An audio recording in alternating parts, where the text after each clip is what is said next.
လောကသားတို့အတွက်မြတ်ဗုဒ္ဓ၏ကြိုးပမ်းချက်အပိုင်းနှစ်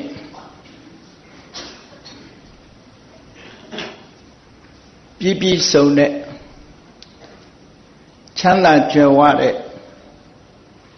မင်းသားဘဝမှာ29နှစ်တိုင်တိုင်လောင်းတော်သိဒ္ဓထမင်းသားဟာစိစိမ်ဥစ္စာတွေနဲ့ချမ်းသာကြွယ်ဝတဲ့ပုဂ္ဂိုလ်တွေရဲ့အနေအထားတိုင်းချမ်းချမ်းသာသာဘဝခရီးကိုပျော်ပျော်ပါပါမိသားစုဘဝနဲ့ဖြတ်ကျော်လာခဲ့ရပြီမဲ့လို့သူစိတ်ထဲမှာထူးခြားတဲ့ဥတည်ချက်ရည်ရွယ်ချက်တစ်ခုကဖြစ်ပေါ်နေတယ်သူစိတ်ဓာတ်တွေဟာလူလူနာလူသေးယဟန်ဆိုတဲ့မြင်ကွင်း၄မျိုးကိုမြင်လိုက်ရတဲ့အချိန်ကစပြီးတော့တမန်ဘဝမှာကျင့်တတ်ခြင်းပျော်ရွှင်ခြင်းဆိုတာမဖြစ်လာတော့ဘူးခေါင်းထဲမှာဗာစဉ်းစားနေတုံးဆိုရင်ဗုဒ္ဓဘောဓိယဒီလိုဆင်းရဲဒုက္ခတွေကလွတ်တဲ့နိလန်းကိုငါသိအောင်လုပ်မယ်သိပြီးတဲ့အခါမှာအများတ attva တွေကိုလည်းပဲဒီလမ်းကြောင်းကိုသိအောင်ပြောပြမယ်ဗုဒ္ဓဘောဓိယငါကိုယ်တိုင်အမှန်တရားကိုသိပြီးတဲ့နောက်အများတ attva တွေသိဖို့အတွက်ငါကြိုးစားမယ်ဆိုတဲ့စိတ်ဟာဖြစ်ပေါ်ပြီးတော့နေတယ်မုတ်တောမောစီယလောကရဲ့အနှောင်ဖွဲ့တွေကအမြဲတမ်းကြီးမားတယ်မိသားစုအနှောင်ဖွဲ့စိစိမ်ဥစ္စာဆိုတဲ့အနှောင်ဖွဲ့ပတ်ဝန်းကျင်ဆိုတဲ့အနှောင်ဖွဲ့တွေကနှောင်ဖွဲ့မသိလောက်အောင်တိမ်မွေ့နူးညံ့ပြီးရုံမထွက်နိုင်ကြဘူးအဲ့ဒီရုံမထွက်နိုင်လောက်အောင်နှောင်ဖွဲ့မိနေတဲ့အနှောင်ဖွဲ့တွေကငါလွတ်အောင်ကြိုးစားမယ်ငါလွတ်တယ်လို့တရားတွေကိုလည်းလွတ်စေရမယ်လွတ်အောင်ကြိုးစားမယ်ဆိုတဲ့အတွေးတွေခေါင်းထဲမှာဝင်နေတယ်ပေါ့တိန်နောတာရယဒီဘက်ကန်းဟာပြဿနာတွေအမတန်မှကြီးမားဆင်းရဲဒုက္ခတွေနဲ့အမတန်မှများပြားတယ်မငြိမ်းချမ်းတဲ့တန်တရားဆိုတဲ့ဒီဘက်ကန်းကြီးကနေပြီးဟိုဘက်ကန်းကိုငါကူးနိုင်အောင်ကြိုးစားမယ်တရားတွေကိုလည်းငါနီးထပ်တူဟိုဘက်ကန်းရောက်အောင်ပို့ဆောင်မယ်ဆိုတဲ့ဒီရည်ရွယ်ချက်အတွေးတွေကသူ့စိတ်ကိုလွှမ်းမိုးထားတာဒါကြောင့်မို့29နှစ်တာကာလယခင်ကပျော်ပျော်ပါးပါးနေခဲ့တဲ့မိသားစုဘဝသူ့အတွက်မပြောနိုင်ဘူးတနေ့တာအချိန်ကုန်လို့ရှိရင်လည်းပဲဒီစိတ်တွေနဲ့ပဲအချိန်ကုန်သွားတော့နောက်ဆုံးမှာစိတ်ပြေလက်ပြောက်ရုပ်ပြင်ဘက်ကိုဥယျာဉ်နေရှုခင်းကောင်းတဲ့ဥယျာဉ်တွေထဲမှာထွက်ပြီးတော့နေပေမဲ့လို့ဒီအတွေးကခေါင်းထဲမှာမပြောက်ဘူးအဲ့ဒီအချိန်မှာမြို့တော်ကသတင်းတစ်ခုရောက်လာတယ်ဘာလဲလို့ဆိုလို့ရှိရင်ရတောရရာမိဖုရားကသားတော်လေးတစ်ပါးဖွားမြင်လာပြီဆိုတဲ့အကြောင်းသတင်းလာပို့တယ်သတင်းလာပို့လိုက်တဲ့အခါမှာလွတ်ခနဲ့သူ့နှုတ်ကဘာပြောလိုက်တုံးဆိုယာဟုဇာတောဗန္ဒနာဇာတံငါရဲ့လာဝန်းလို့ဆိုတဲ့ငါရဲ့စီမံချက်တန်တရားဥက္ကလွတ်ဖို့ဆိုတဲ့စိတ်ကူးရနေတဲ့လက်ပြီးဝန်းကြီးတော့နှောက်ရှက်မဲ့ယာဟုဆိုတဲ့အသူနေနတ်ကြီးတော့ပေါ်လာပြီငါစိတ်ကိုနှောင်ဖွဲ့မဲ့ဟာတခုတော့ရောက်လာပြန်ပြီလို့စိတ်แท้ကဖြစ်ပေါ်လာတဲ့အတိုင်းရုတ်တရက်နှုတ်ကနေထွက်ပြီးတော့ညှီးတွားလိုက်တာသားကလေးမွေးဖွားတယ်ဆိုတဲ့သတင်းကိုတုံ့ပြန်ပြောဆိုလိုက်တဲ့တခါ ယာဟုဇာတောပန္နနံဇာတံယာဟုဆိုတာကြီးပေါ်လာပြန်ပြီနှောင်ဖွဲ့တွေရောက်လာပြန်ပြီလို့ဒီစကားပြောပြီးတော့ငြိမ်သက်နေတဲ့အနေအထားမှာလာပြီးတော့သတင်းပို့တဲ့မင်းစီတမန်တွေကမြို့ထဲပြန်သွားပြီးခမည်းတော်သုတ္တရဏမင်းကြီးစီဝင်ရောက်ခစားတော့ခမည်းတော်သုတ္တရဏမင်းကြီးကငါသားကဘာပြောလိုက်တုံးလို့ဆိုတော့ယာဟုဇာတောဗန္ဒနံဇာတံလို့ဆိုတဲ့စကားလုံးကိုပြောလိုက်တယ်ဆိုတော့သုတ္တရဏမင်းကြီးကအဲ့ဒီယာဟုဇာတောဆိုတဲ့စကားလုံးကိုယူပြီးတော့ငါမြေးတော်လေးကိုယာဟုလာလို့မှဲ့မယ်လို့ဆိုပြီးအမည်မှဲ့ပြီးသားဖြစ်သွားတယ်ပေါ့တကယ်ကတော့ညီးလိုက်တာပဲနော်အဲ့ဒီစကားလုံးလေးကိုယူပြီးတော့အမည်နာမမှဲ့လိုက်တာအဲ့ဒီမှာစိတ်ထဲကပျော်ပိုင်းမှုမရှိဘူးနန်းတော်ကိုပြန်လာခဲ့တယ်ဖျားအလောင်းသိဒ္ဓထမင်းသားရဲ့မျက်နှာဟာအင်တမတီတီကြီးကြီးဖြစ်နေတော့မင်းသားရဲ့မျက်နှာကိုကြည့်နေကြတယ်သူ့ရဲ့အချမ်းရံတွေကပျော်လို့ပျော်ညာဆိုပြီးတော့အတိအမုတ်ကခုံနေနဲ့ဘုရားလောင်းကိုဖြေပြောကြတယ်သူကောင်းတဲ့မှာတော့အမြဲတမ်းပဲငါအမှန်သိအောင်လုပ်မယ်သိပြီးရင်တရားတွေကိုလည်းသိအောင်လုပ်မယ်ဆိုတဲ့အတွေးတွေကလွှမ်းမိုးပြီးတော့နေတော့သူတို့တီးတာမှုတ်တာတွေစိတ်မဝင်စားတော့မကြခင်ပဲငြိမ်သက်ပြီးတော့အိပ်ပျော်သွားတယ်အိပ်ပျော်သွားတဲ့အခါကျတော့သိဒ္ဓထမင်းသားအိပ်ဆက်သွားပြီဆိုတော့တိမုတ်နေကြတဲ့ပုဂ္ဂိုလ်တွေကလည်းသူ့ရဲ့ရံရော်တွေချွေရံသင်းပင်းတွေကအလုံးဟာအမျိုးသမီးတွေကြီးပဲနော်ခုခေတ်မှာအမျိုးသမီးဆိုင်ဝိုင်းပေါ်တာမဟုတ်ဘူးအဲ့ဒီမှာအမျိုးသမီးတွေကြီးပဲအကုန်လုံးတီးကြမှုတ်ကြဆိုကြကတာအကုန်လုံးအမျိုးသမီးတွေကြီးပဲကဲသိဒ္ဓထမင်းသား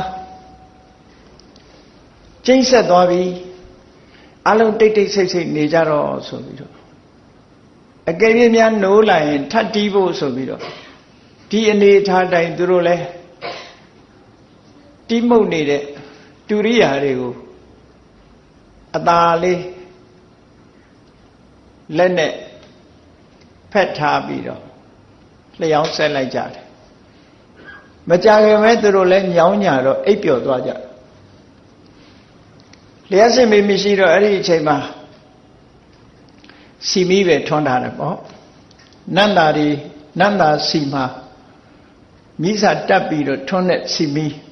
တညာလုံးပေါက်ထွန်းထားညာလုံးပေါက်ထွန်းထားမှုံပြပြအလုံးကိုမြင်နေရတယ်ပေါ့ညတကောင်နီးတဲ့အခါကျတော့အရင်အိတ်မောကျသွားတယ်သိဒ္ဓထမင်းသားကအရင်နိုးလာတယ်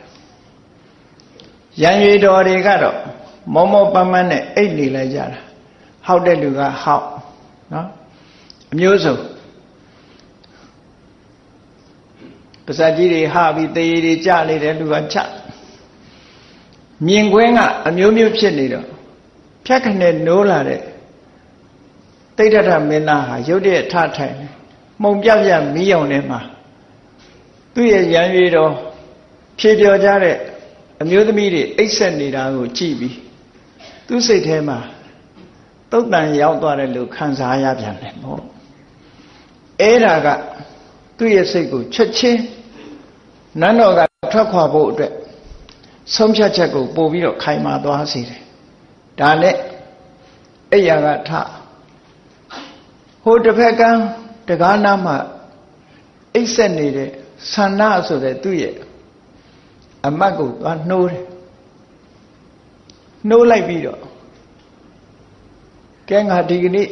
အပြင်ထွက်မယ်နန်းတော်မှာမနေတော့ဘူးမနေချင်တော့ဘူးမြင်းသွားပြီးတော့ကာကြိုးတစားဆင်လိုက်လို့ဆိုပြီးတော့အဲ့ဒီအချိန်မှာသားတော်လေးမွေးဖွားလာတယ်ဆိုတာမတွေ့ရသေးဘူးရတော်ရယာနဲ့နေတာကနန်းပြတ်တဆောင်းစီနေတာအဆောင်ကူးပြီးတော့သားတော်လေးမျက်နှာသွားကြည့်လိုက်အောင်မယ်ဆိုတဲ့စိတ်ကလေးကတော့ပေါ်လာပြန်တယ်နော်ဖခင်ရဲ့ချစ်ခင်တဲ့မေတ္တာစိတ်ပေါ့သားအပေါ်မှာထားတဲ့ မေတ္တာစိတ်ကလေးကတော့ဝင်လာပြန်တယ်အဲ့ဒါနဲ့သွားကြည့်ဖို့ဆုံးဖြတ်ပြီးတော့ယသောရာအိတ်တဲ့အခန်းတကားပေါက်လေးကိုလှပ်လိုက်တယ်တကားကိုဖွင့်ပြီးတော့သားမိနှစ်ယောက်အိတ်ဆက်နေတာကိုကြည့်တော့ယသောရာကသားကလေးကိုလက်နဲ့ပွေ့ထားပြီးတော့အိတ်ဆက်နေတာတွေ့တော့ငါဝင်သွားလို့ရှိရင်နိုးသွားလို့ရှိရင်ငါစိတ်ကူးထားတာတွေပြတ်သွားလိမ့်မယ်မကြည့်တော့ပါဘူးလေဆိုပြီးတော့တကားပြန်စီပြီးနန္ဒဘောကဆင်းသွားလိုက်တာကနကမြင်းကြီးဆန္ဒအမတ်ကပြင်ထားတဲ့အတိုင်းကနကမြင်းပေါ်မှာလွှားကနေတက်ပြီးဆန္ဒကနောက်ကလိုက်မြင်းစီးပြီးတော့ထွက်သွားလိုက်ကြတာအရန်သိမျိုးတကားကလည်းပွင့်နေတယ်အဲ့ဒီမြင်းစီးပြီးတော့ထွက်သွားတာတညထဲမှာခရီးဘလောက်ပေါက်သွားသလဲဆိုမြင်းကိုဒုံဆိုင်ပြီးသွားတဲ့သဘောရှိတယ်ပေါ့တညထဲမှာယူဇနာ30ခရီးပေါက်သွားတယ်တယူဇနာကို8မိုင်နှုန်းတချို့လဲ12မိုင်လို့ပြောတာလည်းရှိတယ်ဖြန့်မြခြင်းအဖြစ်12မိုင်နှုန်းနဲ့ပဲ8မိုင်နှုန်းနဲ့ပဲတွက်ကြည့်မယ်ဆိုလို့ရှိရင်နော်မိုင်ပေါင်း240ခရီးပေါက်သွားတယ်။နာနဲ့မိုးမလင်းခင်တက်ကတိုင်းကပိလဝရဲ့ကောလိယရဲ့မန္လတိုင်းရဲ့တိုင်း3တိုင်းကိုဖြတ်ကျော်ပြီးတော့မန္လတိုင်းနေဆက်ကအနုပိယလို့ဆိုတဲ့တဲဥယျာဉ်နီးနားမှာအနောမာဆိုတဲ့မြစ်ကြီးတစ်ခုမြစ်တစ်ခုကိုရောက်သွားတာအဲ့ဒီမြစ်ကိုဖြတ်ကူးလိုက်ပြီးဟိုဘက်ကမ်းလည်းရောက်သွားတောင်ပြင်ပေါ်မှာခဏနာတညထဲမှာမိုင်240ရှိတဲ့ခရီးကိုဖြတ်တန်းသွားလိုက်တာမနေ့မိုးလင်းကာစလေးမှာတာကိယနယ်လဲလွန်သွားတယ်ကောလိယနယ်ပယ်ကြီးကိုလည်းလွန်သွားပြီးတော့မန္လနယ်ပယ်တဲ့အထိရောက်သွားပြီးအနောမာမြစ်ကမ်းကိုမြစ်ကိုခတ်ချင်းချင်းဖြစ်တဲ့အနောမာမြစ်ကိုဖြတ်ကူးလိုက်တော့ဟိုဘက်တောင်ဘက်ကိုရောက်သွားတာနဲ့တပြိုင်နက်ဆန္ဒအမတ်ကိုမေးတယ်ဒီမြစ်ကိုဗာမြစ်ခေါ်လဲလို့ဆိုမမအနောမာမြစ်လို့ခေါ်ပါတယ်အနောမာရဲ့အဓိပ္ပာယ်ကမယုံညံ့မှုဆိုတဲ့အဓိပ္ပာယ်အေးဒီမြစ်မှာပဲဒီနေရာမှာပဲငါဟိုဘက်ရောက်သွားလို့ရှိရင်သူများနယ်ထဲရောက်တော့မယ်ဒါကြောင့်မို့မင်းသားအဝတ်တွေကိုအကုန်ချုပ်ပြီးဒီအချိန်မှာမမျှော်လင့်မဲနဲ့ဂတိကာရပြမကြီးကလာရောက်ပြီးတော့ဆက်ကတ်တယ်ပရိက္ခရာ8ပါးရောက်ရှိပြီးတော့လာတယ်အဲ့ဒီအချိန်မှာမင်းသားအဝတ်တွေကိုချုပ်အဲ့ပြမကြီးကတဲ့သူတော်စင်တွေဝတ်နေကြအဝတ်သင်္ကန်းမျိုးကိုဝတ်မောခင်ဘာလုပ်လဲလို့ဆိုရင်မင်းသားတွေထုံးထားတဲ့စတုံးကိုလက်ထက်ပါလာတဲ့တန်လျက်နဲ့စတုံးဆံပင်အရင်ကနေပြီးတော့စတုံးထုံးထားတဲ့အတိုင်းဆံပင်အရင်ကနေဖြတ်လိုက်တဲ့အခါကျတော့ထိုးစပင်ကပြန်ပြီးတော့ပြေကျမသွားပဲနဲ့ကော်နဲ့ကတ်ထားသလိုထုံးထားတဲ့အတိုင်းစပင်ကနေပြီးမို့မို့စုစုချွန်ချွန်ကလေးဖြစ်ပြီးတော့နေတယ်ဆန်တုံးအရင်ကနေပြီးတော့ဖြတ်လိုက်တာအဲ့ဒီချွန်လေးဟာလက်နှစ်သစ်ပမာဏလောက်ရှိတယ်ပေါ့အဲ့ဒီလက်နှစ်သစ်လောက်ပမာဏရှိတဲ့ဆံပင်ရဲ့ဖိတ်ဖိတ်တောက်နေတဲ့အနဲ့ရောင်ကိုပါထည့်သွင်းပြီးတော့ဘုဘူးဆရာတွေကမြတ်စွာဘုရားရဲ့ခေါင်းကဆံပင်ကိုတဏ္ဍာယူပြီးတော့ထုတဲ့အခါဘာဖြစ်နေတော့ဆိုစတုံးလေးလို့ဖြစ်နေတယ်အမှန်ကတော့စတုံးမဟုတ်ဘူးခုခေတ်လူတွေနော်ကော်နဲ့ကပ်ပြီးတော့အပေါ်ကလေးတွေအပေါ်မှာကပ်ပြီးဆပင်းထောင်တယ်လို့ထောင်ထားတဘာဝထောင်တာခုခေတ်ကတော့အဲ့ဒါဆေးနဲ့ထောင်ထားတယ်နော်တချို့တော်တော်မြင့်အောင်တောင်ထောင်နေတယ်အခုဘုရားလောင်းကတော့တဘာဝကိုကဆပင်ကပြေကျမသွားပဲနဲ့ထောင်နေတယ်အဲ့ဒီလိုဖြတ်လိုက်တဲ့ဆပင်ဟာ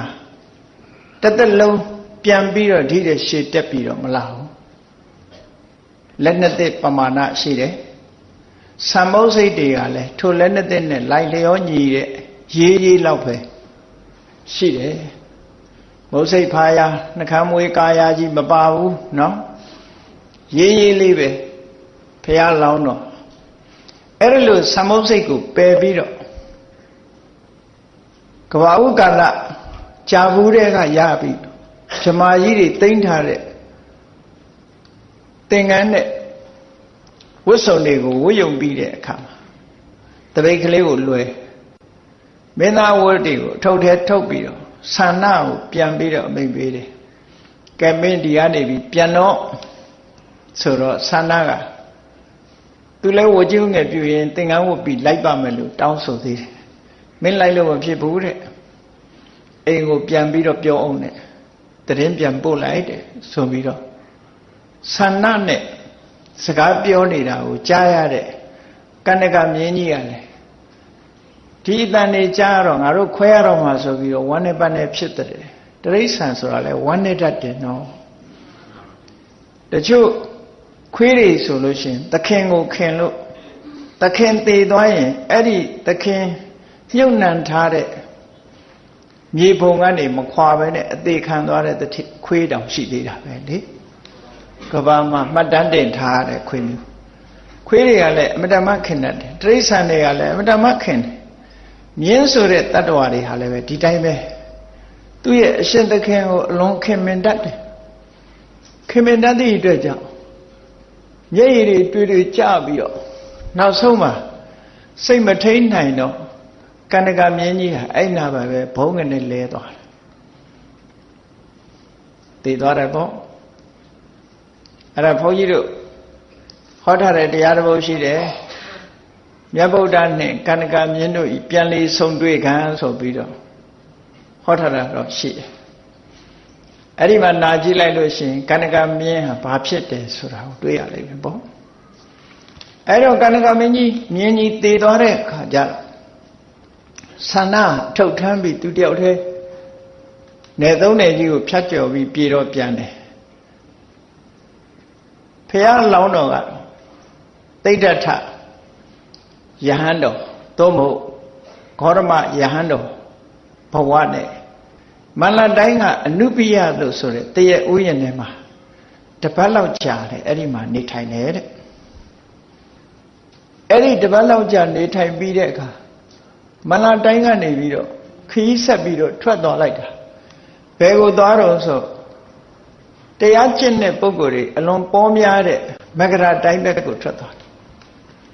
ယူဇနာ30ခရီးပဲကုန်းချောင်းသွားတယ်အဲ့ဒါတော့ယူဇနာ30ခရီးကိုလမ်းလျှောက်ပြီးတော့ကုန်းချောင်းခရီးနဲ့သွားလိုက်တာရာဇဂိုမြို့ရောက်သွားတယ်ပေါ့ရာဇဂိုမြို့ရောက်သွားတယ်မိုင်240ခရီးကိုကုန်းချောင်းလျှောက်တယ်ပေါ့ရာဇဂိုမြို့ရောက်သွားတဲ့အခါကျတော့လည်းနဲ့မိုးတောက်တဲ့အချိန်မှာပါလာတဲ့တပိတ်ကလေးကိုလွယ်ပြီးတော့ဆွမ်းခံထွက်တယ်မြို့ထဲကိုဝင်ဆွမ်းခံတာအဲ့ဒါလို့ဆွမ်းခံတဲ့အချိန်မှာနန်းတော်ကနေပြီးတော့မြို့လမ်းမတွေကိုလှမ်းပြီးတော့ကြည့်နေတယ်ဗေမိတာရမင်းကအမှတ်မထင်ထူးခြားတဲ့ပုဂ္ဂိုလ်ကိုမြင်လိုက်တာမြို့သူမြို့သားတွေကလည်းအုံးချက်ချက်ဖြစ်လာတယ်ဘာလို့လဲဆိုတော့ဒီလိုဖိုင်ဆွန်းတဲ့အဝတ်သင်္ကန်းကိုဝတ်တဲ့ပုဂ္ဂိုလ်တွေဟာများသောအားဖြင့်တက်ကြီးရွယ်အိုတွေများတယ်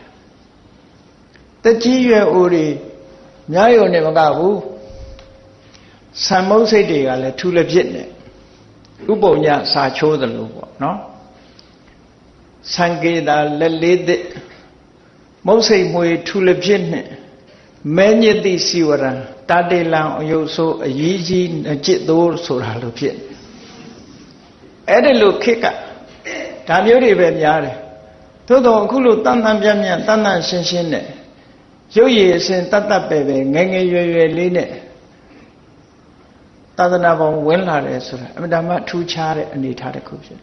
တက်က29နှစ်ပဲရှိသေးတယ်လေအဲ့တော့ဗေမိသာရကြီးကမြင်းမြင်ချင်း ရာဇဓမ္မနေကိုလွတ်တယ်အဲ့ဒီရာဇဓမ္မနေလွတ်တယ်ဆိုတာကိုပပိစ္ဆာသုတ်တံမှာပြောထားတာရှိတယ်နော်ပပိစ္ဆာသုတ်တံမှာပြောထားတာသူနာရှိတဲ့အမတ်တွေကိုမေးတယ်ဣမံဘွန်တော်နိတာမေထအဘိရူပောဗျာဟာရုစီရုပ်ကလည်းအမတန်ချောတယ်ဗျာဟာထောင်းထောင်းမောင်းမောင်းရုစီလှပတင်းတယ်တဲ့ဟောဒီယဟန်ကိုကြည်ချစမ်းကြည်ချစမ်းဟိုမှာကြည်စမ်းအရကထောင်းထောင်းမောင်းမောင်းရုပ်အစင်းကလည်းအမတန်လှတင်းတောင်တင်းနေရှိတယ်စရဏေနတံပနောကိုချင်းတရားနဲ့လည်းပြည့်စုံပုံရတယ်သွားရလာတာကြည့်လိုက်ယုကမတ္တေနပိက္ခတိသူကဟိုတောင်ကြည့်မြောက်ကြည့်မကြည့်ဘူးဆွမ်းခံသွားတဲ့အခါမှာယုကမတ္တဆိုတာထဘိုးတပြန်လှဲ့မှတတ်ဆင်ထားတဲ့ထမ်းဘိုးတပြန်4000လူတွေရဲ့တောင်နဲ့4000လောက်အတိုင်းအတာတစ်ခုမှာမျက်လွှာချတယ်လို့ခေါ်တာပေါ့နော်အဲ့ဒီသွားရလာတာလဲဟိုကြည့်ကြည့်မကြည့်ပဲနဲ့မျက်လွှာချပြီးတော့တီနီငိမ့်ငိမ့်သွားတဲ့ပုဂ္ဂိုလ်ကြည့်ချက်သာအောက်ခိတ္တစက္ခုမျက်လွှာချထားတယ်နော်နာယံနိစကုလမိဝါသူ့ကြည့်ရတာတော့အောက်တန်းစားအမျိုးတွေကမဟုတ်ဘူးတက်တန်းစားတွေကဖြစ်လောက်တယ်ရာဇထုတာဘိဓာဝန္တုဟေးတမန်နေအမြန်သွားကြစမ်းအဘိဓာဝန္တုဆိုပြေးပြီးတော့သွားကြပျောက်သွားလိမ့်မယ်မင်းတို့မပျောက်စိမ့်နဲ့မျက်ခြေမပြတ်စိမ့်နဲ့ပြေးလိုက်ကြတော့နော်ရိုးရိုးလမ်းလျှောက်ခိုင်းတာမဟုတ်ဘူးအဘိဓာဝန္တုဆိုတာပြေးသွားကြမြန်သွားကြကုဟိံဘိက္ခုဂမိတ္တိဒီကိုယ်တော်ဘယ်သွားမယ်ဆိုတာမင်းတို့လိုက်ရှာကြဂေါရမယဟန်တော်လေးကဆုံးခံပြီးတဲ့အခါမှာသူစားလောက်ရုံလေးရားလိုက်တာနဲ့ပဲတပိတ်ကိုပိုက်ပြီးတော့မြို့ပြင်ထွက်သွားတယ်ရာဇဂိုမြို့ဆိုတာတောင်ငါးလုံးပိုက်ရန်ထားတဲ့မြို့အဲ့ဒီထက်ပဲဘယ်သွားတော့ဆိုပန္ဒဝဆိုတဲ့တောင်ခြေဘက်ကိုသွားတယ်ပန္ဒဝတောင်ရောက်တဲ့အခါကျတော့ပန္ဒဝတောင်ခြေမှာရေရလွယ်တဲ့နေရာတစ်ပင်အောက်မှာထိုင်ပြီးတော့ဆုံးဖုံးပေးတယ်နောက်ကနောက်ရောက်ခံလိုက်သွားတဲ့ရာဇဓမ္မန်တွေကတွေ့တယ်တွေ့တော့ရာဇဓမ္မန်3ယောက်သွားတယ်3ယောက်သွားတော့တယောက်ကိုအဆောင်ချထားပြီးတယောက်ကအနီးပါးမှာအဆောင်နေပြီးတော့တယောက်ကအလယ်လောက်မှာမျက်ခြေပြတ်မှကြောက်လို့တယောက်ပဲနေပြီးတော့ပြန်ပြီးတော့သတင်းပို့တယ်ဗေမိသာရမင်းကြီးရှိသွားတဏှုတင်တဲ့အခါဗေမိသာရမင်းကြီးကချက်ချင်းပဲမြင်းစီးပြီးတော့လိုက်လာတယ်နော်အဲ့ဒီဟာကိုဒီပပိစ္ဆာသုတ်တံမှာဖော်ပြထားတယ်မနေ့ကပြောတဲ့ထဲမှာပါတယ်ဗေမိသာရမင်းကြီးကရုပ်ရည်အစင်းအမတမလှပပြီးသူနဲ့တက်တူရွယ်တူမတိမ်မယေရဟန်းတော်လေးကိုတွေ့တဲ့အခါမှာစိတ်ထဲမှာခင်မင်လို့ဒီမှာတူတူနေကြရအောင်တိုင်းပြည်ကိုတဝက်ခွဲပေးပါမယ်တူတူနေရအောင်လို့ဆိုပြီးတော့ဖိတ်ခေါ်တဲ့အခါမှာလက်မခံမျိုးရိုးမေးတဲ့အခါကျတော့ဟိမန္တာတောင်ခြေကတာဂိဝေမင်းမျိုးကလာတယ်ဆိုတာကိုသူပြောပြတယ်မနေ့ကပြောတဲ့အတိုင်းအဲ့ဒါလို့ပပိစ္ဆာသုတ်တံမှာဖော်ပြထားတယ်ပြီးတော့ဒီလိုဖះလောင်းတော်တောထွက်လာခဲ့တယ်ဆိုတာအသေးစိတ်ဖော်ပြထားခြင်းမရှိပြီမဲ့လို့မဟာသစ္စကသုတ်တံမြတ်စွာဘုရားကိုယ်တိုင်ပြန်ပြီးတော့ဇာတ်ကြောင်းပြန်ပြီးတော့ပြောထားတဲ့စကားတွေရှိတယ်ခုခေတ်အနေနဲ့ပြောမယ်ဆိုရင် autobiography လို့ပြောဘုရားကိုယ်တိုင်ပြန်ပြောတာအထက်ကရာတွေကဖွင့်ပြီးတော့ရေးတဲ့စကားမဟုတ်ဘူးဘုရားကိုယ်တိုင်ပြန်ပြီးတော့ပြောထားတဲ့စကားရှိတယ်သူသာသနာပေါင်းဝင်လာတဲ့အရွယ်နဲ့ဒီရဟန်းဖြစ်လာပုံအချင်းရာပြောပြထားတယ်အဲ့ထက်ပဲသစ္စကကြီးနဲ့တွေ့တဲ့အချိန်မှာ ပြန်ပြီးတော့ပြောထားတာအဲ့ပြန်ပြောတဲ့ထဲမှာဘာပါလာတော့ပြန်ပြောပုံလေးကိုပြန်ကြည့်မယ်ဆိုရင်သူဟာတရားဥတရားမြတ်မရခင်အချိန်တရားဥတရားမြတ်ကိုရှာဖွေနေတဲ့မင်းသားဘဝမှာတဲ့ဘာစဉ်းစားမိတုံးဆိုတော့တမ္ဘာတော်ခရဝတော်မိသားစုနဲ့နေတဲ့ဘဝဟာအလွန်ကျဉ်းမြောင်းတယ်ကြက်တဲတယ်ကျဉ်းကြက်တယ်မွန်းကြက်တယ်ပေါ့မိသားစုကိစ္စတွေဟိုကိစ္စဒီကိစ္စတွေနဲ့မွန်းကြက်တယ်တရားအထုတ်ဖို့အခွင့်အရေးမရှိဘူးလွတ်လွတ်လပ်လပ်စဉ်းစားဖို့အခွင့်အရေးမရှိဘူးရဇာပထောလောဘတွေဖြစ်ရတယ်ဒေါသတွေဖြစ်ရတယ်ကိလေသာတွေဖြစ်ရတယ်မိသားစု life ဆိုတာမွန်းကြက်နေတာပဲအဘောကတောပပိစ္ဆာယဟန်ဘဝတိတာလင်းတကယ်ကိုလွင်မြင်ကြီးပဲလွတ်လပ်တယ်လို့ဆိုတာလွင်မြင်ကြီးနဲ့အလားတန်တူတယ်နာယိထံတုကရံအဂါရံအစ္ဆဝတ္တတာမိသားစုဘဝနဲ့နေတဲ့ပုဂ္ဂိုလ်တယောက်အနေနဲ့ဟောဒီဗြဟ္မစရိယဆိုတဲ့မြင့်မြတ်တဲ့အကျင့်ကိုကျင့်ဖို့ဆိုတာပြည့်ပြည့်ဝဝကျင့်ဖို့ဘလို့မှမလွယ်ကူဘူးပြည့်ပြည့်ဝဝကျင့်ဖို့မလွယ်ဘူးဒါကြောင့်မို့လို့သံမုတ်စိတ်ရိပ်ပယ်ပြီးတော့ဖိုင်ရစွန်းတဲ့အဝတ်သင်္ကန်းကိုဝတ်ယုံပြီးမိသားစုဘဝကနေပြီးမိသားစုနဲ့မနေတဲ့ဘဝကိုပြောင်းရရင်ကောင်းမှာပဲဆိုတဲ့အတွေ့အကြုံပေါ်လာခဲ့ဘူးတယ်လို့ဟုတ်ဒါကဘုရားကိုယ်တိုင်ပြန်ပြီးတော့မိန့်ချတဲ့စကားတစ်ခုအဲ့ဒါလို့တွေးပြီးတော့ဆုံးဖြတ်ချက်ချလိုက်တယ်ဒေါထွက်ခန်းဆိုပြီးတော့ဘုရားဝင်နေမှာရေးတာပေါ့ဒေါထွက်တယ်ဆိုတာ renounce လုပ်တာပဲမိသားစုဘဝကိုစွန့်လိုက်တယ်စီးပွားဥစ္စာတွေအလုံးကိုစွန့်လိုက်တယ်အခွင့်အရေးတွေအလုံးကိုစွန့်တယ်စွန့်ပြီးတော့တရားဓမ္မရှာဖွေမယ်ငြိမ်းချမ်းတဲ့ဘဝကိုရှာဖွေမယ်အမှန်တရားတွေကိုသိအောင်ကြိုးစားမယ်ဆိုတဲ့ဘဝမျိုးထွက်ခွာလာအဲ့ဒီမှာမြတ်စွာဘုရားကသူသာသနာပေါင်းဝင်ရောက်လာပုံယဟန်ပြုလာပုံနဲ့ပတ်သက်ပြီးဆက်ပြီးဘာပြောတော့ဆို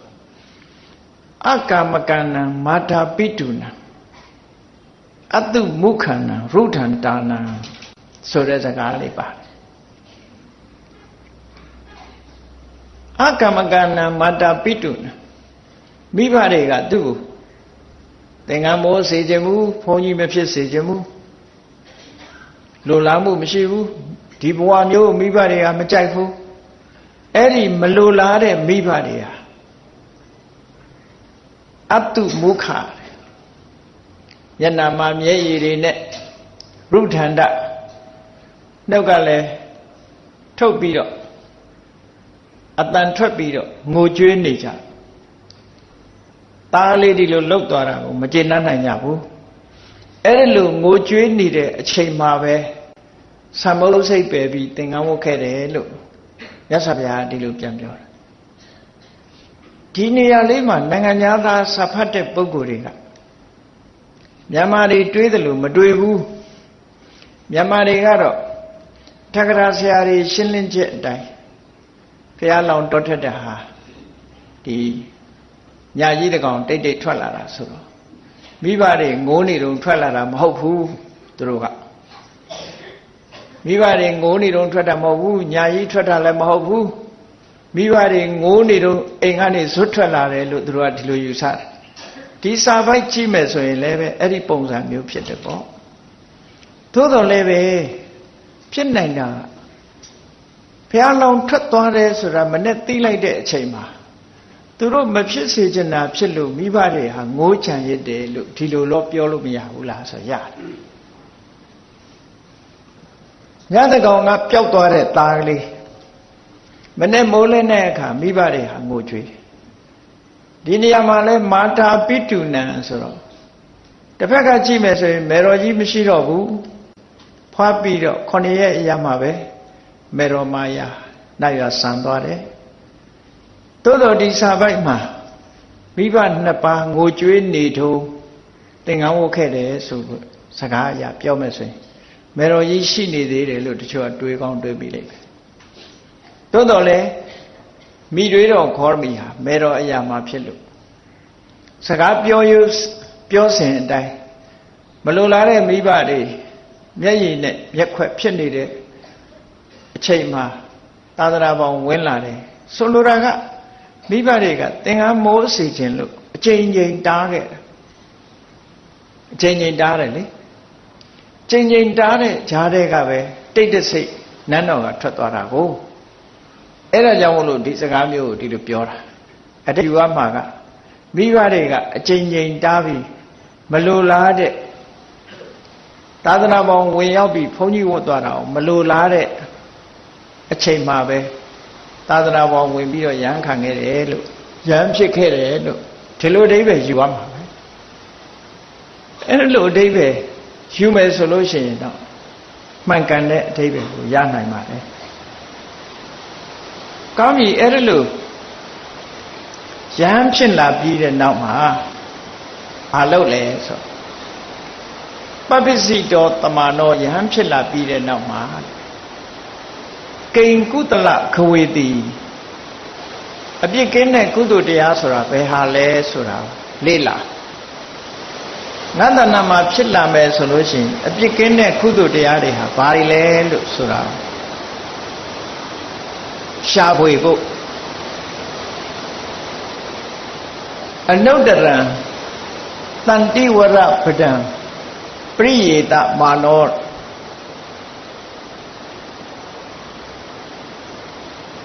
တောထွက်လာပြီးတဲ့နောက်မှာရှားဝေတာလေ့လာတာစူးစမ်းတာဘာလဲလို့ဆိုရင်ဘယ်ဟာကုသိုလ်တရားလဲဆိုတာကိုရှားဝေလေ့လာတယ်အလွန်မြင့်မြတ်တဲ့အငြိမ့်ဓာတ်အတုမဲ့အငြိမ့်ဓာတ်ဆိုတာဘယ်ဟာလဲလို့ဆိုတာရှားဝေတယ်အဲ့ဒီရှားဝေဖို့အတွက်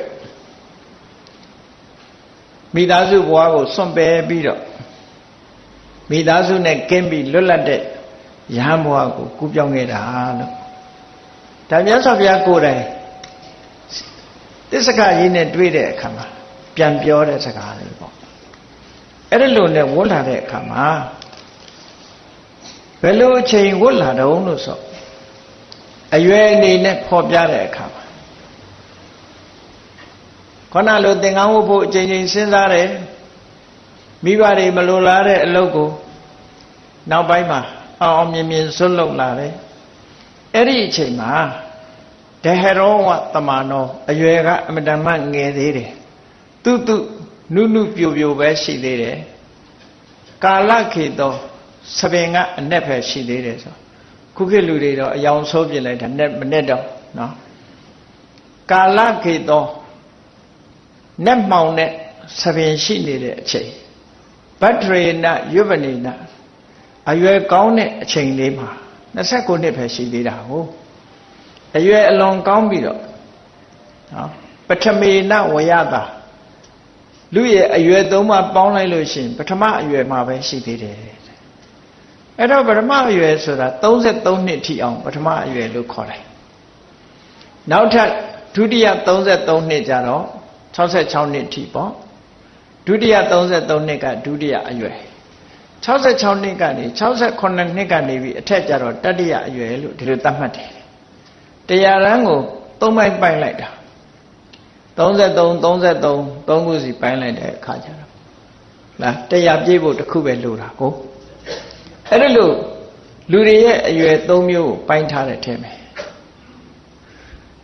ဖះလောင်တောထွက်ပြီးတော့ယဟန်ပြုခဲ့တာပထမအရွယ်ပဲရှိသေးတယ်ဆိုတာမြတ်စွာဘုရားကိုယ်တိုင်သူ့ဘဝဇာကြောင်းကိုပြန်ပြောတဲ့ထဲမှာဒါပါတယ်ပေါ့ပထမေနဝယတာပထမအရွယ်မှာပဲမိဘတွေကမလိုလားတဲ့အလုပ်တစ်ခုကိုသူဟာလှုပ်လာခဲ့တယ်လို့သူပြောတာအဲ့ဒီလိုလှုပ်ပြီးတဲ့အခါယဟန်ဘဝလည်းရောက်ရောကုသိုလ်ဆိုတာဘာလဲအပြစ်ကင်းတဲ့တရားဆိုတာဘာလဲအမြတ်ဆုံးငြိမ်းချမ်းမှုဆိုတာဘာလဲဆိုတာဒီနှစ်ခုကိုစူးစမ်းလေ့လာ အဲ့တော့ရာဇဂုပြေရောက်တဲ့အခါမှာရာဇဂုပြေမှာတရားကျင့်နေတဲ့ပုဂ္ဂိုလ်တွေတော်တော်များတယ်မကရာအတိုင်းမှာဒါကြောင့်မို့ရာဇဂုပြေလဲရောက်ရောအဲ့ဒီအချိန်မှာနာမည်ကြီးနေတာဘယ်သူတုံးလို့ဆိုတော့အာလာရကာလမတို့ဥရကရမဗုဒ္ဓတို့နာမည်ကြီးတယ်ဒါကြောင့်မို့ဘုရားလောင်အရှင်ဂေါရမယဟန်တော်လေးဟာအာလာရကာလမဆိုတဲ့ဆရာကြီးစီသွားတယ်ရောက်သွားတဲ့အခါကျတော့ခွင့်တောင်းတယ်ဆရာကြီးရဲ့အကျင့်တရားမှာသူ့ရဲ့သာသနာမှာဝင်ရောက်ပြီးတော့လေ့လာခွင့်ကျင့်သုံးခွင့်ပေးပါလို့ဆိုတော့ဟောလောလကူနဲ့ခွင့်ပေးတယ်ခွင့်ပေးပြီးတော့ပထမသင်ယူရတယ်သူ့ရဲ့ယူဝါဒတွေအယူဝါဒသင်ယူလိုက်တာ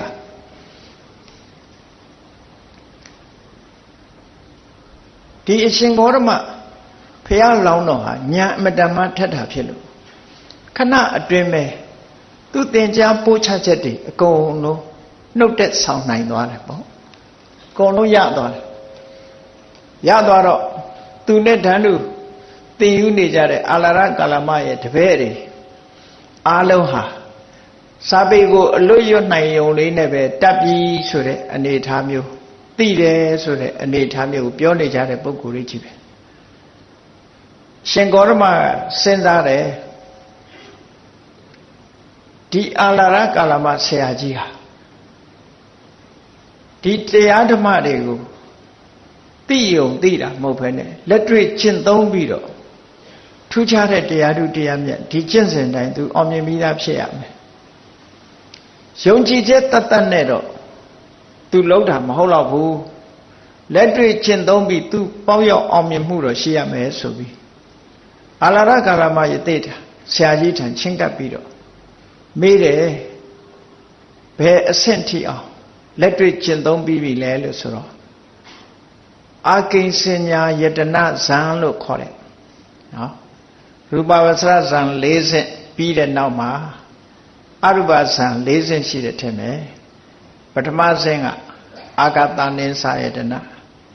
ဒုတိယအဆင့်ကဝိညာဉ်နိသယတနာအာကိဉ္ဝိညာဉ်နိသယတနာတတိယကအာကိဉ္စညာယတနာလို့ဆိုတယ်အလုံး9ဆင့်မြောက်ဟောရောက်ပြီးပြီလို့ပြောလိုက်တာပြောလိုက်တော့ဘုရားလောင်းလေးဒီယဟန်တော်ရှင်ဂေါတမဘယ်လိုစဉ်းစားတော့ဆိုဒီဆရာကြီးမှသာယုံကြည်ချက်ရှိတာမဟုတ်ဘူးငါမှလည်းယုံကြည်ချက်ရှိတယ်ဒီဆရာကြီးကသာကြိုးပမ်းအထောက်မှုရှိတာမဟုတ်ဘူးဝီရိယရှိတာမဟုတ်ဘူးငါမှလည်းဝီရိယရှိတယ်သူ့မှသာခိုင်မာတဲ့တတိရှိတာမဟုတ်ဘူးငါမှလည်းတတိရှိတယ်သူ့မှသာစိတ်တည်ငြိမ်မှုတမာတိရှိတာမဟုတ်ဘူးငါလည်းရှိတယ်ဒီဆရာကြီးမှသာပညာရှိတာမဟုတ်ငါလည်းပညာရှိတယ်သူရောက်တဲ့အဆင့်ကိုငါရောက်အောင်ကြိုးစားမယ်ဆိုပြီးသင်ပြထားတဲ့ဤစနစ်တိုင်းကျင့်လိုက်တာမကြခင်ပဲအာကိဉ္စညာနတ်ဆန်ထီအောင်ပေါရောက်သွားတယ်တဲ့ပေါရောက်သွားတဲ့အခါအာလာရကာလမယတိကြီးထံသွားပြီးတော့ဆရာကြီးသိတဲ့တရားအာကိဉ္စညာနတ်ဆန်ဒါပဲလားလို့ဆိုဟုတ်တယ်အဲ့တော့သူလည်းရပြီဆိုတော့ဆရာကြီးကသိသဘောကျသွားတယ်သဘောကျသွားတော့သူ့ကိုဖိတ်ခေါ်တယ်တို့ရဲ့ဒီအာလာရကာလမဂိုင်းကြီးကိုနှစ်ဦးတူတူလက်တွဲပြီးတော့ဆက်လက်ပြီးတော့ဂိုင်းကြီးပွားအောင်လုပ်ကြရအောင်သူနဲ့လက်တွဲပြီးတော့ဒီမှာပဲတပည့်တွေကိုသွန်သင်ဆုံးမတဲ့ဆရာလုပ်ကြရအောင်လို့ဖိတ်ခေါ်တယ်အဲ့ဒီခေတ်ကတကယ်သူတော်ကောင်းကြီးတွေနော်ငါအဆင့်ရောက်လာရမလားခုမှရောက်တာမှမကြသေးဘူးငါအဆင့်ရောက်လာရမလားလို့ jealousy မဖြစ်ဘူးခုခေတ်ဆိုရင်တော့ jealousy ဖြစ်မှသိကြတယ်ပေါ့အဲ့ဒီခေတ်က jealousy မဖြစ်ဘူးတကယ်သူတော်ကောင်းကြီးအာလာရကာလမတကယ်သူတော်ကောင်းကြီးမို့ဟာသူသိတဲ့တရားတွေယဟန်ဂေါတမလည်းသိတယ်ငါနဲ့ယဟန်ဂေါတမတူတူပဲလို့ဆိုပြီးတော့ဓာတ်နုထားပြီးအတူလက်တွဲပြီးတော့သာသနာပြုချအောင်လို့ဖိတ်ခေါ်လိုက်တဲ့အခါဘုရားလောင်းလေးကစဉ်းစားတယ်အာကိဉ္စညာယရဏဇံဆိုတာအာကိဉ္စညာယရဏဘုံလို့ဆိုတဲ့ယုံမဲ့ပြမတစ်မျိုးပဲဖြစ်ဖို့ရှိတယ်တဏှာဝကလုံးဝလွတ်တဲ့အဆင့်မဟုတ်ဘူးဒါကြောင့်မို့လို့ ငါလိုချင်တဲ့အဆင့်မဟုတ်သေးဘူးဆိုပြီးတော့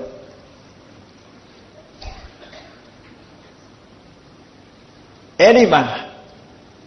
စာပေကမြတ်စွာဘုရားသုံးတဲ့စကားလုံးကဘယ်လိုသုံးလို့ဆိုအဲ့ဒီအာကိစဉ္ညာရဏဆံတန်ဓမ္မအနလင်္ကရိတဝါတတ္တမဓမ္မာနိဗ္ဗိစပက္ကမေဆိုလိုတာကအာကိစဉ္ညာရဏဆံဆိုတဲ့တရားကိုအနလင်္ကရိတဝါတာမန်ကြည့်မယ်ဆိုရင်တစားမစင်မဲလို့ဒီလိုအဓိပ္ပာယ်မျိုးယူရမလို့ဖြစ်တယ်သို့တော်လည်းပဲအနလင်္ကရိတဝါဆိုတဲ့စကားကိုအထက်ကရာဆရာဖွင့်တဲ့အခါကျတော့ဘယ်လိုဖွင့်တော့ဆိုအနုအလံကရိတဝါအချိန်ချင်းအထက်ထစိတ်ထဲကနေဟာဒါအလကားပဲအလကားပဲဒီအဆင့်ဟာအလကားပဲအလံဆိုတဲ့စကားလုံးကသူကညင်းပယ်တဲ့စကားလုံးအင်္ဂလိပ်လို့ဆိုရင် no ပေါ့နော်ဒီအဆင့်ဟာအလကားအဆင့်ပဲအချိန်ချင်းအထက်ထစိတ်ထဲကနေညင်းပယ်ပြီးတော့အဲ့ဒီတရားကိုလက်လွတ်ပလိုက်တယ်ဒီတဲ့အဆင့်မျက်နှာရှာအောင်မယ်ပေါ့ဆိုပြီးတော့အလရကလမယေတိကြီးရဲ့ဖိတ်ခေါ်မှုလက်မခံမဲနဲ့နောက်ဥဒကရမဗုဒ္ဓအတိုင်းဝိုင်းသူ့ရဲ့ခိုင်းအုပ်စုဘက်ကိုဆက်လက်ထွက်ပြီးတော့သွားတယ်ဥဒကရမဗုဒ္ဓယတိကြီးနဲ့တွေ့တဲ့အခါမှာလဲသူ့ရဲ့ဤစနစ်တွေကိုသင်ယူလိုက်တာမကြခင်ပဲတတ်သွားတယ်တတ်သွားပြီးတော့ခုနလိုပဲစဉ်းစားပြီးဒီဤစနစ်အတိုင်းကျင့်ကြံကြုတ်ကိုအားထုတ်လိုက်တဲ့အခါမှာနေဝတင်ညာနာတင်ညာယရဏဇံလို့ဆိုတဲ့တမဘတ်၈ပါးလမ်းဆုံးထိတ်ဆုံးထိအောင်ရောက်သွားတယ်အဲ့ဒီထိတ်ဆုံးထိအောင်ရောက်တယ်ဆိုတာရာမဆိုတဲ့ဆရာကြီးတူပဲရောက်ဖို့တယ်ဥဒကတောင်မှမရောက်ဘူးသေးဘူးတဲ့အဲ့ဒီမှာသူ့ကိုသင်ပေးတဲ့ဥဒကဆရာကြီးကတောင်အဲ့ဒီကိုမရောက်သေးဘူးသူ့ရဲ့ဆရာရာမဆိုတဲ့ဆရာကြီးကသာနေဝတ္တညာနာတညာရဏဇာအထိလက်တွေ့ပေါက်ရောက်တာဖះလောင်းကမကြခင်မဲ့အထုတ်လိုက်တဲ့အခါနေဝတ္တညာနာတညာရဏဇာဆိုတဲ့အဆင့်အမြင့်ဆုံးကိုရောက်သွားတဲ့အခါဥဒကရမဗုဒ္ဓထံချင်းကပ်ပြီးတော့ပြောတယ်ပြောတဲ့အခါကျတော့အံ့ဩသွားတယ်သူ့ဆရာကြီးရောက်တဲ့အဆင့်ကိုရောက်နေတာဆိုတော့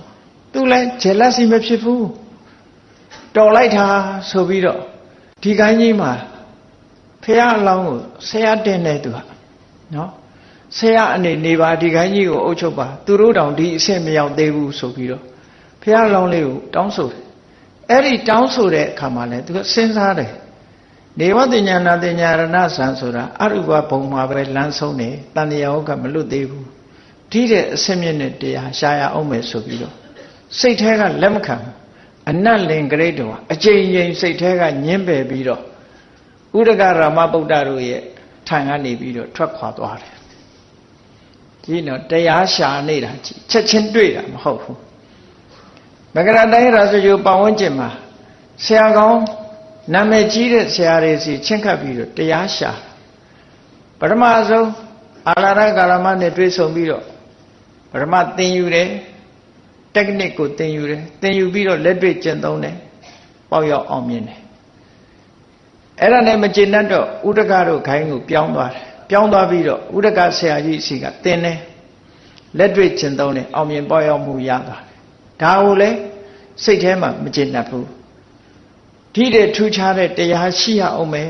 ဒါတော့တော့မဟုတ်သေးဘူးလို့ဆိုပြီးတော့ထွက်ခွာသွားတယ်အဲ့ဒီကနေထွက်ခွာသွားတော့ဘယ်ရောက်သွားတော့လို့ဆိုတော့ဥရဝေလာတောင်ဘက်ကိုရောက်သွားတာနော်အဲ့ဒါကိုလည်းမြတ်စွာဘုရားကပြန်ပြီးတော့ဒီသစ္စကပြပိုက်ကြီးနဲ့တွေ့တဲ့အခါမှာသူကိုယ်တိုင်တရားကျင့်ခဲ့တဲ့နေရာအကြောင်းကိုပြောပြထားတာရှိတယ်မဂရေတုအနုပုပ္ပေနစာရိကံစရမနောမဂရတိုင်းထဲမှာဥဒကရမဗုဒ္ဓရဲ့ကျောင်းကနေပြီးထွက်ခွာပြီးတော့လာတဲ့အခါ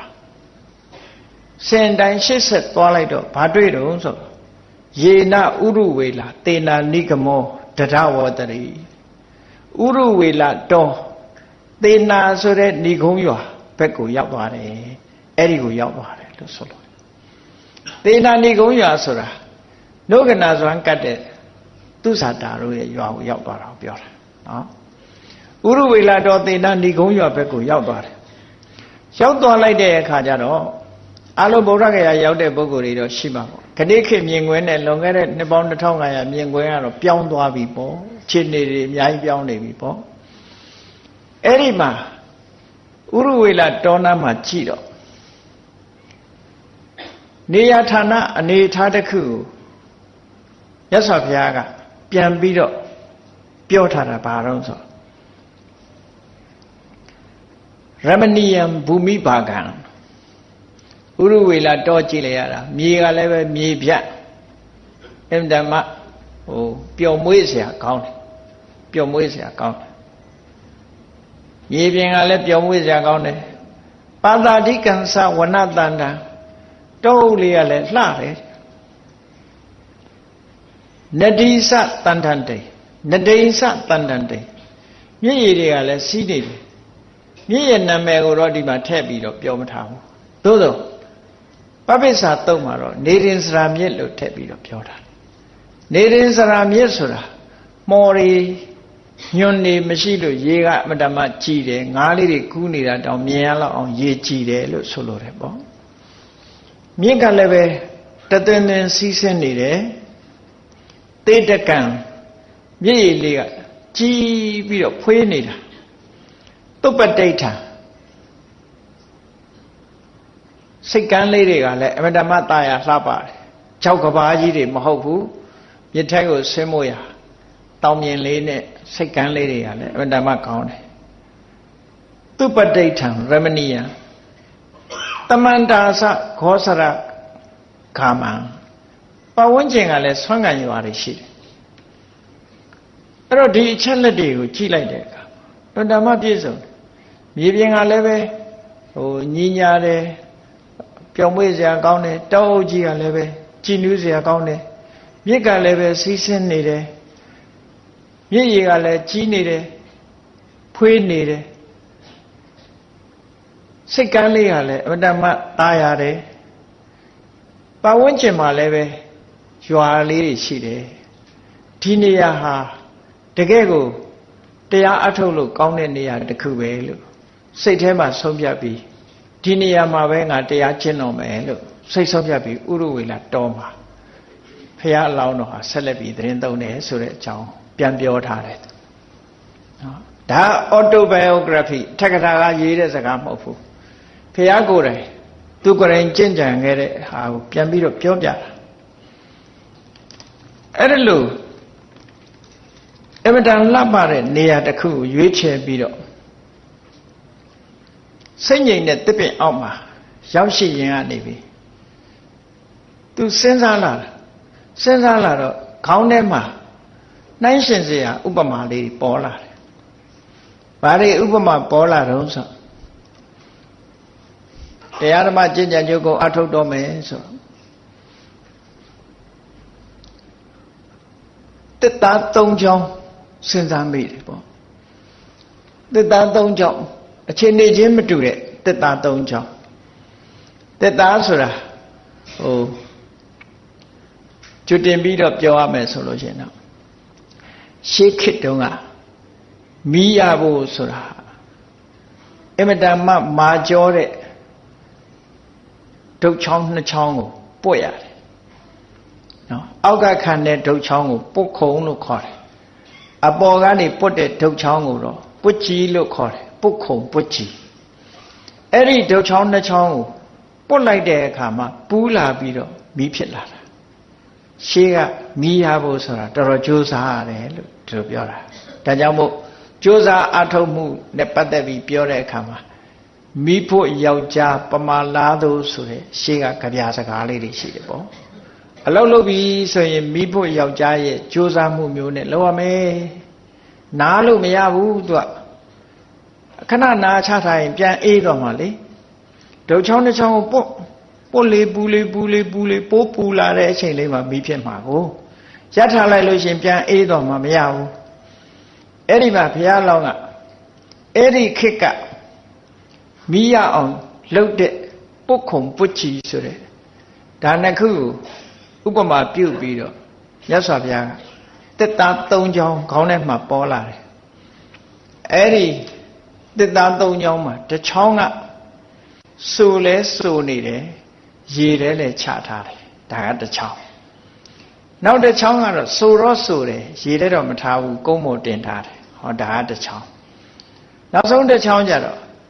Chok to it needed, go more male tare. Get me a was in pay chonga poopy me a was shield. Now so chonga the me and na. Ediva Pia Longa, Sensare Loga Ludi, the Adama Ginger Atopo, Dinian so that beat out people la vote. So let's so ye really chat had the damn you are. The charm you are, don't charm you are, blue one even try put your name put the luda more than like no. So let's only she really chat her so blue one machine mood. And also less who is with a babiola also. Kaya say that go need her like Kamago, I only them and need it. Sikale, Kamago, I only them and need it. So Luraga Lugo Rangale, Midazu need it. Sikale Midazu Italians in a biapu. So needed the Danam Dula. Aitema Tutanama, Kamis Sandalo Sure. Kamago Ayon Kansajan city. Kamago Ayon Nepatabido, Pulon city. Salon needed city, a leve. Peshamatadi or Yere Charter net to need. So less Sure, Yere Charter. Go goes in a jeep, below the domule, below the chomule solution. It doesn't want male, Lukurangale Midazu Wamanide, Sekale Midazu Kesari never chain go needed, so needed. Midazu Wadaman needed. So let's order, ye really chatter. Below me trapoya, Jamshu. I think you answer me people, Jamshu. Edima Josa Atome solution. Dokha Shima. They are tiny now, my blood capital, no? The Jua de Ataineka, we don't have Jodavi, Manage maybe Doka, no? Taina Jala Lucian, Udana, Dinana, Macanala, Nala, Dawidana, Edago, Opet Kamika, Toka Widana, look on it, low look Shelade Widana. Chosa Atomujam, Chipola, Widanasa, they are charged Tain Lucian Pitla. Eri Opekamika Widana Sura, Pitelu Pitem, a Pitelu people. Jama Ile Gaune, Tamari Lemon Yares Repuko, Widana, Toka Widana, Mapipu, Bo. Ke Konaga, the Donge, the Chongleha, so less so needed, Yidele Chatare. Toka Widana, Pole, Polavi solution, Baluni, no? A corner me people, Baluma people. Eri net a lather and do the Pogo Diaha. Midazu Wamale needed, Sekale Midazu net Tios in each day. Kamago Ayon Zeti will have a peshat Hajim Shibu. The Adama Joba Ato de Kama, Lola Widia Jom Pipola, Toka with an Ale, Kazaya Omezo. Pelolo Dinian Pimro. A Pienai mood, Eddie Doka, Joe, Madama Cadel. Dara, Pia. The along Tao Senza like Eddie Tendo Muso in Belua the Yamaya mood. The Cartudia the Dajong Senza like so Rosso needed. Tavi Melu Como Dentare. So needed Lusuda, Babiora no so. Como Dentare Suda, Babioro. Midazu Guamata, Manevu. Divelu Sika Kamgo, I will say the Mapena in you. A pay 9 Suro Sure, she did a cham tabu. Eri Pogo Haleve, Josa Atolu, Pipola, Duka with an Ari, she Machine, Dule, so near the Dredon, the Arudiamia Yana Bosa, Adinian Pipo, Pipu, Mimea Nine, Adinian, Mapchenai move. Dudia, the Chongale, Do Chongale, Mapchenai move. Or Dadia, the Tajong, Gila de Kama. Chow Navy, Lowa Chow doing it. Chow doing it, Jema. Ye ne we mata. အဲ့ဒါဘာနဲ့တူတော့ဆို6တွေ့နေတယ်လို့ဆိုကြတဲ့ကနော်ရေနဲ့ဝေးဝေးထားတယ်လို့ဆိုကြတဲ့ကမိသားစုဘဝမှာမနေဘူး6တွေ့နေတယ်ဆိုတဲ့ကာမိစ္ဆန္ဒစိတ်တွေလည်းမရှိဘူးကာမဂုဏ်အာယုစိတ်တွေလည်းမရှိဘူးသို့တော့တရားအထုတ်ခြင်းကြောင့်ကြိုးစားခြင်းကြောင့်ဖြစ်ပေါ်လာတဲ့ဒုက္ခဝေဒနာတော့ရှိနိုင်တယ်ကြိုးစားအထုတ်လိုက်မယ်ဆိုရင်ခုနကတစ်သားချောင်းကပူပြီးတော့မီးထွက်နိုင်တယ်လို့ပဲအဲ့ဒါလို့ကာမဂုဏ်အာယုအနေနဲ့ဝေးဝေးကွာကနေတဲ့ပုဂ္ဂိုလ်ဟာကြိုးစားလိုက်မယ်ဆိုရင်ဒုက္ခပဲဖြစ်စေအောင်တော့အတိညာဏ်တွေတော့ပေါ်လာနိုင်တယ်တတ္တိယတစ်သားချောင်းကအဲ့ဒါလို့ဥပမာဟာဘယ်တော့မှခေါင်းထဲမရောက်ဘူးတဲ့ဒီဥပမာဘုရားလောင်းလေးကညာထဲမှာစဉ်းစားမိလာပါတယ်လို့ဒါလည်းသူကိုယ်တိုင်ပြန်ပြောပြတဲ့စကားတစ်ခုပဲပေါ့အဲ့ဒါလို့ဥပမာညာထဲဝင်လာတဲ့အခါမှာဒုက္ခရစရိယအကျင့်ကိုစပြီးတော့ကျင့်တော့တာနော်ကိုယ်ပိုင်ကျင့်စဉ်တစ်ခုအနေနဲ့အဲ့ဒီခေတ်ကပြင်းပြင်းထန်ထန်ကျင့်တဲ့အကျင့်ကိုဦးစားပေးတဲ့အနေထားရှိသည့်အတွက်ကျင့်တယ်ဘာအကျင့်ကိုစပြီးတော့ကျင့်တာတော့လို့ဆိုတဲ့အခါဒုက္ခရစရိယနော်ဒုက္ခရဆိုတာတာမန်ပုဂ္ဂိုလ်တွေမလုံနိုင်တဲ့စရိယအကျင့်ဒုက္ခစရိယလို့ပြောတာမဟုတ်ဘူးဒုက္ခရစရိယနော်ဒုက္ခစရိယဆိုတာဆင်းရဲတဲ့အကျင့်ကိုပြောတာတကယ်အမှန်ရေးရမှာကဒုက္ခရစရိယဒုက္ခရဆိုတာလွယ်လွယ်ကူကူနဲ့မရဘူးခက်ခဲရင်ကျင့်ရတဲ့စရိယအကျင့်အဲ့ဒီဒုက္ခရစရိယအကျင့်ကိုကျင့်ဖို့ဘာကစလုပ်တုံးလို့ဆိုတော့သူ့စိတ်ကိုချိုးနှိမ်တယ်စိတ်ကိုချိုးနှိမ်တဲ့အလုပ်ကိုစိတ်ကိုပိတ်ဆို့ပြီးချိုးနှိမ်တဲ့အလုပ်ကိုစလုပ်တယ်ဟုတ်တယ်လေတရားထုတ်တဲ့အခါကြီးထွက်လေဝင်လေလေးမှတ်ရင်တောင်မှပဲဒီစိတ်ကဟိုရောက်သွားလိုက်ဒီရောက်သွားလိုက်ကာမဂုဏ်အာယုန်တွေကနေတားဆီးလို့မရတာမဟုတ်လားအဲ့တော့ဘုရားကသူတရားကျင့်ခဲ့ပုံကိုပြန်ပြောပြတဲ့အခါမှာဒန္တေပိဒန္တမာတာယအန်ကျိတ်နော်ပြောပြောလေးလုံးလို့မရဘူးအန်ကျိတ်တာအန်ကိုကျိတ်ပြီးတော့မရရအောင်လုံးမယ်ဆိုတဲ့စိတ်ဓာတ်နဲ့ဒန္တေပိဒန္တမာတာယဆိုတာသွားပေါ်မှာသွားနဲ့ဖိတယ်ဆိုတာအန်ကျိတ်တယ်ပေါ့ပမာတွေပြောတဲ့စကားအန်ကျိတ်ပြီးဇီဝယတာလုံအာဟိစ္ဆာရှာနဲ့လေအာကောင်ကိုထောက်ထားတယ်မဲတင်းတဲ့သဘောပေါ့နော်အဲ့ဒါလို့လုတ်ပြီးတော့စိတ်ကိုတအားဖိနှိပ်ချုပ်ချယ်လိုက်တဲ့အခါဒီအကျင့်ကိုပထမဆုံးစကျင့်တယ်စိတ်ကိုတခြားမရောက်အောင်ဖိနှိပ်ပြီးတော့ဆုတ်ပိတ်ချုပ်ချယ်လိုက်တဲ့အခါဘာဖြစ်လာတော့ဆိုခြိုင်းကြားတွေကချွေးတွေပြိုက်ပြိုက်ကြလာတယ်တအားကြိုးစားလိုက်တော့ချွေးတွေပြန်လာတယ်ဟုတ်ပြီတကယ်လုပ်ပြီဆိုရင်ချွေးပြန်လာပဲလေချွေးပြန်လာတယ်အဲ့တော့ချွေးပြန်လာတဲ့အခါမှာအဲ့ဒီဒုက္ခဝေဒနာကိုလည်းဒုက္ခဝေဒနာကြောင့်စိတ်ပြက်သွားတာမရှိဘူးတဲ့ဆက်လုပ်ဖို့ပဲစိတ်ထဲမှာအာသနေတယ်ဟောအခက်အခဲတွေတွေ့လာတယ်ဒုက္ခတွေဖြစ်လာတယ်အဲ့ဒီဖြစ်လာတဲ့ဒုက္ခဝေဒနာကိုစိတ်ဓာတ်ကြပြီးတော့မသွားဘူးဆက်ပြီးတော့ကြိုးစားအထုတ်ဖို့လောက်လာတယ်ဘုရားလောင်းဆက်ပြီးတော့ကြိုးစားအထုတ်တယ်ဒုက္ခကစိတ်ကိုလာပြီးတော့မလွှမ်းမိုးနိုင်ဘူးတဲ့ဒါနဲ့နောက်တစ်ဆင့်တက်လိုက်တယ်အဲ့ဒါကိုဖယ်ပြီးတော့နောက်တစ်ဆင့်တက်တယ်ဘာလို့တုံးဆိုအပ္ပနကဇံလို့ခေါ်တယ်အာယုန်တစ်ခုတည်းစိတ်ကိုပို့ထားပြီးတော့အသက်ဒီထွက်လေဝင်လေကိုချုပ်တီးတဲ့အကျင့်တစ်ခုကျင့်တယ်ထွက်လေဝင်လေကိုဆုပ်ပိတ်လိုက်တယ်ပါးစပ်ကလည်းလေမထွက်အောင်ပိတ်တယ်နှာခေါင်းကလည်းလေမထွက်အောင်ပိတ်တယ်နားတဲ့ကလည်းလေမထွက်အောင်ပိတ်တယ်ထွက်လေဝင်လေကိုပိတ်ဆို့ပြီးတော့အန်ကျိတ်ပြီးတော့ထွက်လေဝင်လေကိုမထွက်အောင်ပိတ်လိုက်တယ်ချုပ်တီးလိုက်တယ်ပေါ့နော်ထွက်လေဝင်လေကိုအဲ့ဒါလို့ချုပ်တီးလိုက်တဲ့အခါအခက်ခဲကပထမဆုံးဘာဖြစ်လာလဲလို့ဆိုအဓိမတ္တဝါတာမုဒ္ဒနိဥဟနန္တိတိတ်ပြင်းထန်တဲ့ဒီလေက ခေါင်းထဲမှာလာပြီးတော့တိုးတယ်လို့ဆိုလို့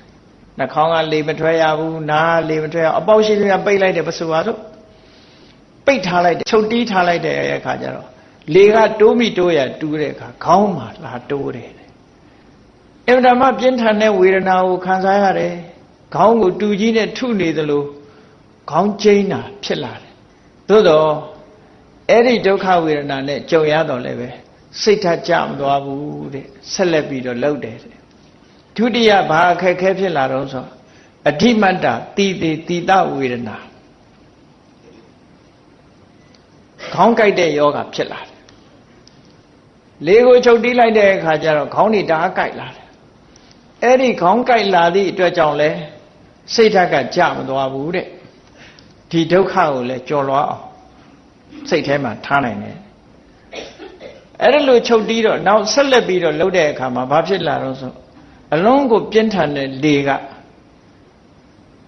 ဝမ်းဘိုက်ကိုထိုးဖောက်လာတယ်ဘိုက်ကြီးပွင့်ထွက်သွားနိုင်လောက်အောင်ကိုလေကနေပြီးတော့ထိုးလာတယ်ဘိုက်တွေတအားနာလာတယ်ပေါ့အဲ့ဒီအချိန်မှလည်းပဲတိခဏနဲ့ဒီဒုက္ခဝေဒနာကြောင့်စိတ်ဓာတ်ဟာကြပြီးတော့မသွားဘူးတဲ့ဆက်ပြီးတော့ပဲကြိုးပမ်းတယ်ဟောနောက်တစ်ခုဘာဖြစ်လာတော့ဆက်ပြီးတော့ကျင့်သုံးလိုက်တဲ့အခါကျတော့အဓိမတ္တကာယသမိန်ဒါဟောအဓိမတ္တောကာယသမိန်ဒါဟောခန္ဓာကိုယ်မှာအလုံးကိုပြင်းထန်တဲ့ပူလောင်မှုကြီးတစ်ခုဖြစ်ပေါ်လာတယ်တကိုယ်လုံးပူလောင်လာတယ်အဲ့ဒီပူလောင်လာခြင်းကြောင့်ဖြစ်ပေါ်လာတဲ့ဒုက္ခဝေဒနာကလည်းဘုရားလောင်းရဲ့စိတ်ကိုတုန်လှုပ်ခြောက်ခြားသွားအောင်မတတ်နိုင်ဘူးတဲ့ဒုက္ခကိုကြိတ်မိတ်ပြီးတော့ခံတယ်လို့ဒီလိုဆိုတာနော်အဲ့ဒီလိုလုံတဲ့အခါကျတော့ဘာဖြစ်သွားတော့ဆိုလေတွေကိုတားချုပ်ပြီးတော့ကျင့်လိုက်တဲ့အခါကျတော့နောက်ဆုံးမှာမူးမိုက်ပြီးတော့လဲသွားတာနော်ဒုက္ခရစရိယကျင့်တဲ့ဆိုအဲ့လိုကျင့်တာနော်မူးပြီးတော့လဲသွားပြီးတတိတွေပါတွေမေ့သွားလဲသွားတော့မြင်တဲ့နတ်တွေကဗာပြောကြတော့ဆိုရင်ယဟန်ဂေါရမတော့သေပြီလဲကြသွားပြီသေသွားပြီဆိုတော့တချို့နတ်တွေကဒါသေတာမဟုတ်ဘူးတဲ့ယဟနာဖြစ်သွားပြီယဟနာဖြစ်သွားရင်ဒီလိုပဲဖြစ်တယ်ပေါ့ရမ်းပြောချတာလေနတ်ဆိုတိုင်းသိတယ်ထင်မနေနဲ့ရမ်းပြောတာသူတို့လဲနောက်ကြတော့ဒီမူးလဲသွားရကနေပြန်ပြီးတော့တတိပြန်ရလာသို့တော့ဒီလောက်ကြီးမားတဲ့ဒုက္ခကိုရင်ဆိုင်ရသည့်အတွက်ကြောင့်စိတ်ဓာတ်ကြသလားလို့ဆိုမကြဘူးအဲ့ဒီကနေတတိပြန်ရလာတဲ့အခါကျတော့ခေါင်းထဲမှာဘာဖြစ်လာတော့ဆိုလေကိုချုပ်တဲ့အပ္ပနကအကျင့်ကဒါအစွမ်းကုန်ငါကျင့်လိုက်ပြီနောက်တစ်ခုငါထပ်ဆန်းတတ်အောင်မယ်ဆိုပြီးဘာတော့ဆိုအစာလုံးဝမစားဘဲနဲ့ဖြတ်တော့မယ်အဲ့ဒါလို့ဖြတ်တော့မယ်ဆိုတဲ့အခါမှာနားထဲမှာလာကြတယ်အစာလုံးဝမဖြတ်ပါနဲ့ဖြတ်ရင်မွေးချင်းပေါက်တွေကနေပြီးနတ်ဩဇာတွေထက်မယ်လို့နတ်တွေကပြောတဲ့စကားနားထဲမှာလာကြတယ်ဒါတော့ဘုရားလောင်းလေးကစဉ်းစားတယ်ငါကအစာဖြတ်တယ်လို့ဆိုပြီးတော့သူတို့ကငါမွေးချင်းပေါက်ကအစာလာထက်မယ်ဆိုရင်ငါရဲ့အလုပ်ဟာတန်ရှင်းစင်ကြယ်မှုဖြစ်မှာမဟုတ်ဘူးအဲ့တော့အစာကိုလျှော့စားမယ်လုံးဝဖြတ်တာမလုပ်တော့ဘူးနည်းနည်းလေးပဲစားမယ်တလက်ဆောင်လို့ခေါ်တာလက်ဖွားလေးကိုဖြန့်လိုက်ဖြန့်ပြီးရင်နည်းနည်းလေးတွန့်ပြီးတော့ခုံးလိုက်ခုံးပြီးတော့ရေထက်ကြည့်လိုက်လို့ရှင်အဲ့ဒီလက်ဖွားထဲမှာတည်နိုင်တဲ့ရေပမာဏကိုတလက်ဆောင်လို့ခေါ်တယ်နော်တလက်ဆောင်လို့ခေါ်တယ်အဲ့ဒါလေးကိုပြောတာနော်ကိုယ်လက်လေးကိုပက်လက်လှန်လိုက်လက်ဖွားလေးကိုပက်လက်လှန်ပြီးတော့ခတ်ခုံးခုံးလေးလှုပ်လိုက်ခတ်ခုံးခုံးလေးလှုပ်ပြီးတော့အဲ့ဒီအခွက်ကလေးထဲမှာရေထက်ကြည့်လိုက်ရင်ဘယ်လောက်ရေဆန့်မလဲအဲ့ဒီအတိုင်းတာပမာဏလောက်လေးကိုသူစားမယ်လို့ဒီနေ့မှနည်းနည်းလေးအဲ့လိုစားပြီးတော့ဒီနေ့ကုန်တရားကျင့်အာဟာရဖြတ်ပြီးတော့တရားကျင့်အဲ့လိုတရားကျင့်တဲ့အခါကျအစာအာဟာရကမလုံလောက်သည့်အတွက်ကြောင့်တဖြည်းဖြည်းပိန်းလာလိုက်တာအသားအရောင်တွေကလည်းတခါတည်းညှို့မဲသွားတယ်လူကလည်းပိန်ချသွားတယ်အယိုးပြိုင်ပြိုင်ကျဒုက္ခရစရိယကျင့်တဲ့ပုံကြီးတွေးဘူးတယ်မဟုတ်လားအဲ့ဒီအဆင့်ရောက်နေတဲ့အချိန်ကိုပြောတာနော်အသားသွေးတွေခန်းချောင်းပြီးတော့အယိုးပြိုင်ပြိုင်ကျတဲ့အနေထားထိအောင်စိတ်ဓာတ်ကတော့အလွန်ပြင်းထန်နေတယ် မျက်လုံးကလည်းဟောက်ပက်ဘိုက်ကင်လိုက်လို့ရှိရင်ကြောထိအောင်ဘိုက်ကြီးကလည်းချက်နေတာဘယ်လောက်ထိအောင်အခြေအနေဆိုးလာတော့ဆိုလို့ရှိရင်လက်ကိုလက်မောင်းတို့ဘာတို့ကိုလက်တစ်ဖက်နဲ့တတ်လိုက်မယ်ဆိုလို့ရှိရင်အမွှေးလေးတွေကျွတ်ပါသွားတယ်တဲ့အဲ့လောက်ထိအောင်အခြေအနေဆိုးသွားတယ်ဒီလိုပြောတာနော်မျက်လုံးကလည်းပဲဟိုးရေတွင်းထဲကအဗဒမနဲ့တဲ့ရေတွင်းကိုကြည့်လိုက်လို့ရှိရင်ရေလေးကဟုတ်အောင်မှရှိရတယ်လို့မျက်လုံးကြီးကလည်းဟောက်ပက်ကြီးဖြစ်နေတယ်တဲ့အသားရောင်တွေကလည်းပဲပြောင်းသွားလိုက်တာပြန်နန်းနန်းတို့နဲ့ကျုပ်ကျုပ်တို့ဒီလိုတွေဖြစ်လာတာ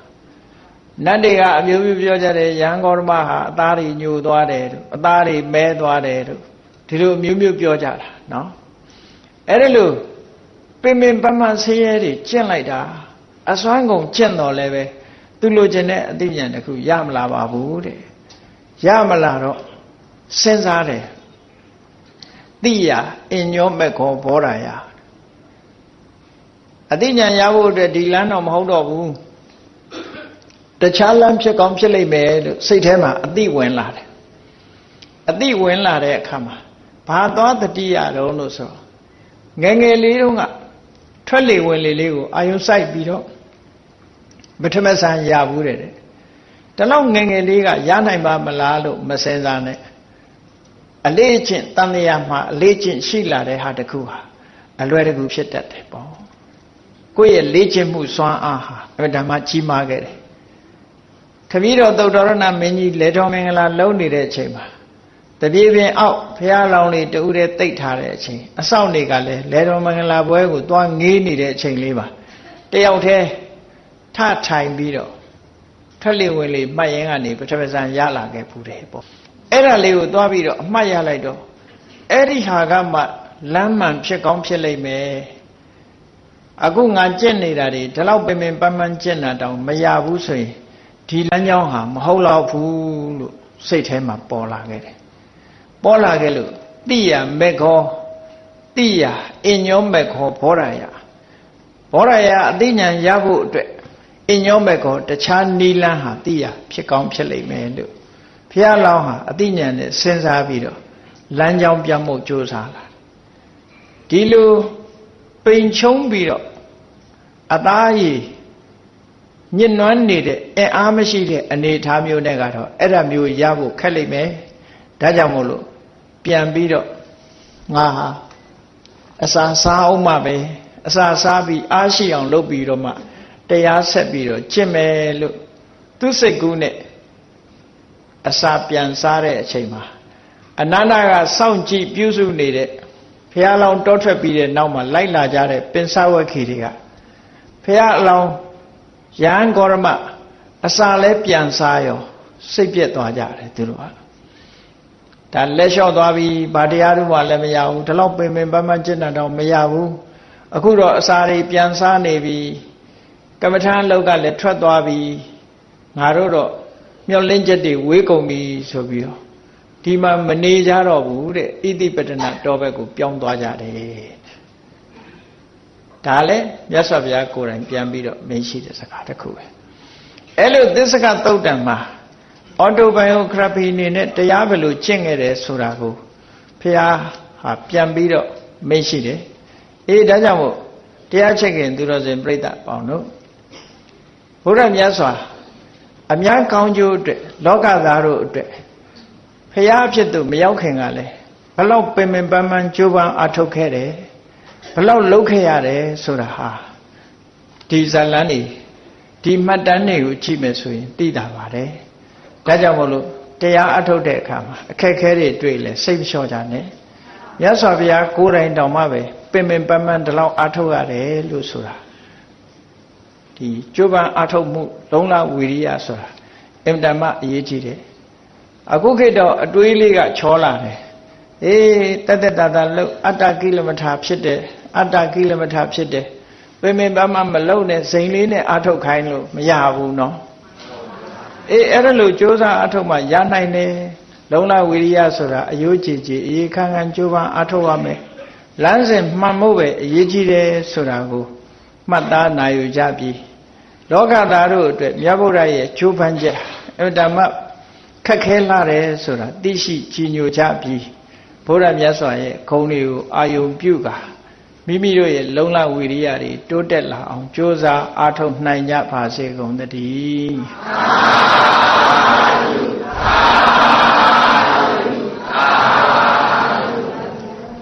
မေတ္တာပို့ရအောင်တတ္တဝါများစွာဘေးရန်กว่าချမ်းသာကြပါစေတတ္တဝါများစွာဘေးရန်กว่าချမ်းသာကြပါစေမေတ္တာရေချမ်းသုံးငါဖြံငြိမ်းချမ်းကြပါစေမေတ္တာရေချမ်းသုံးငါဖြံငြိမ်းချမ်းကြပါစေသက်ရှိချမ်းသာစိတ်ချမ်းသာတို့ရဆန္ဒပြေပါစေသက်ရှိချမ်းသာစိတ်ချမ်းသာတို့ရဆန္ဒပြေပါစေဖုံလန္တာဒုက္ခပင်ကစားမေတ္တာပုံနေတုသင်္ကမမနောတရတိတဝေတံဘဝယန္တုဒုက္ခနကမေတ္တာပုံနေတုသင်္ကမစုပေါင်းပုအပ်မေတ္တာဟုရောင်မြူပဝင်းငွေလာမင်းနှင့်ရောင်ခြင်းရှဲယုံပေါင်းဆောင်ရခြင်းကြောင့်တဝေတံကျွမဲ့ဥတုံလုံးစုံများစွာတတ္တဝါတို့ဤမနောတရာတိမြင်မြဖြူစင်အေးကြည်လင်းသည့်ရေစဉ်ပြည့်တင်းစိတ်နှလုံးတည်ဟုသောရေအိုင်ကြီးအတွင်း၌ဒုက္ခပင်ကစားစင်ထောရအေးမြကြည်သာတာယာပွင့်လန်းချမ်းသာဒုက္ခတည်ဟုသောကုမုဒ္ဒရာကြာပန်တို့သည်ဖုံးလန္တာဝန္တာရွှင်မြူဝုံမုံလူလျက်ကြည်နူးပွဲကြုံဖူးပွင့်ကြကုန်သည်ဖြစ်ပေဒုက္ခနကလေးအောင်လေးတဲ့ရောရှက်သင်ပြန့်ပီတိတည်ဟုသောယနန်တို့သည်ဘဝယန္တုကောင်းစွာမဲ့သွေကြိုင်လည်၍နေကြပါစေကုန်တည်း